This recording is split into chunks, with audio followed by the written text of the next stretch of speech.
Hello everyone. ఈ వీడియోలో మనం ఆర్థరైటిస్ యొక్క లక్షణాలు ఏంటి మరియు వాటి యొక్క స్టేజెస్ ఏంటి అనే దాని గురించి తెలుసుకుందాం. ఆర్థరైటిస్ ఎక్కువగా మనం మోకాల్లో చూస్తూ ఉంటాం. లక్షణాలు గమనించినట్టయితే నొప్పి, మోకాలు నొప్పి, ఎక్కువగా నడిచినప్పుడు, నించున్నప్పుడు నొప్పులు వస్తూ ఉంటాయి. దాంతో పాటుగా స్టిఫ్నెస్ అన్నది, అంటే మోకాలు టైట్ గా ఉంది, అది ఎక్కువగా ఎప్పుడంటే కొంతసేపు రెస్ట్ తీసుకున్నాక మోకాలు కొంచెం టైట్ గా ఉంది, స్టిఫ్ గా ఉందన్న ఫీలింగ్ వస్తూ ఉంటుంది. దాంతో పాటుగా ఆర్థరైటిస్ ఈ సమస్య మరి కొంచెం ఎక్కువైనప్పుడు ఏంటంటే మోకాల్లో మనం వంపు కూడా చూస్తూ ఉంటాం. ఈ వంపు అన్నది బౌ లెగ్స్, నాక్ నీస్ అనే రెండు విధాలుగా మనం గమనిస్తూ ఉంటాం. దాంతో పాటుగా నడిచేటప్పుడు కుంటుతో ఉండడం కూడా గమనిస్తూ ఉంటారు. దీంతో పాటుగా చాలా మంది ఏం గమనిస్తుంటారంటే ఫ్లెక్సిబిలిటీ అన్నది తగ్గింది అని గమనిస్తూ ఉంటారు. అంటే ఏంటంటే ఇంతకు ముందు నేను కింద కూర్చోగలుస్తున్నాను, ఇప్పుడు కూర్చోలేకపోతున్నాను, తక్కువ ఎత్తులో కూర్చోగలుస్తున్నాను, ఇప్పుడు కూర్చోలేకపోతున్నాను అని చెప్తూ ఉంటారు. ఇది కూడా ఆర్థరైటిస్ యొక్క లక్షణం. ఇప్పుడు మనం స్టేజెస్ గురించి తెలుసుకుందాం. స్టేజెస్ అన్నవి, ఈ ఆర్థరైటిస్ అన్నది 4 స్టేజెస్ లో ప్రోగ్రెస్ అవుతూ ఉంటుంది. స్టేజ్ 1 అన్నది ఇది ఎర్లీ ఆర్థరైటిస్. ఇదేంటంటే మనకి మోకాల్లో నొప్పి ఉంటుంది కానీ ఎక్స్రేలో మోకాల్లో ఎటువంటి మార్పులు ఉండవు. రెండో స్టేజ్ లో గమనిస్తే ఏంటంటే ఈ మోకాల్లో గుజ్జు అన్నది కొంచెం తగ్గుతూ ఉంటుంది.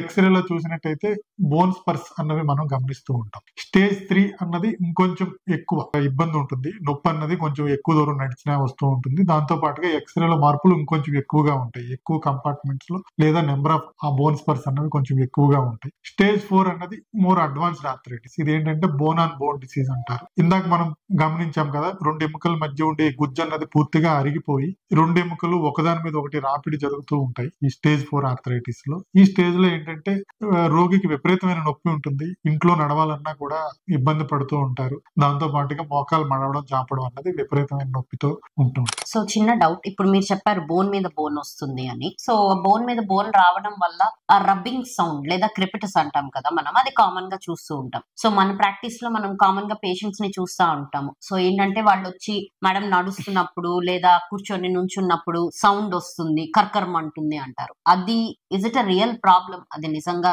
నొప్పి లేకుండా శబ్దం మాత్రమే వస్తున్నప్పుడు అది ప్రమాదం అని కానీ లేదా ఈ ఆస్టియోఆర్థరైటిస్ డెవలప్ అవడానికి సంకేతం అని కానీ చెప్పొచ్చా? నొప్పి లేకుండా కీళ్ళలో వచ్చే శబ్దాలు ఎటువంటి హాని చెయ్యవు. అది ఎటువంటి కీళ్ళలో ఉండే ఎటువంటి సమస్యకు సంకేతం అయితే కాదు. వాటిని మనం పూర్తిగా ఇగ్నోర్ చేయొచ్చు.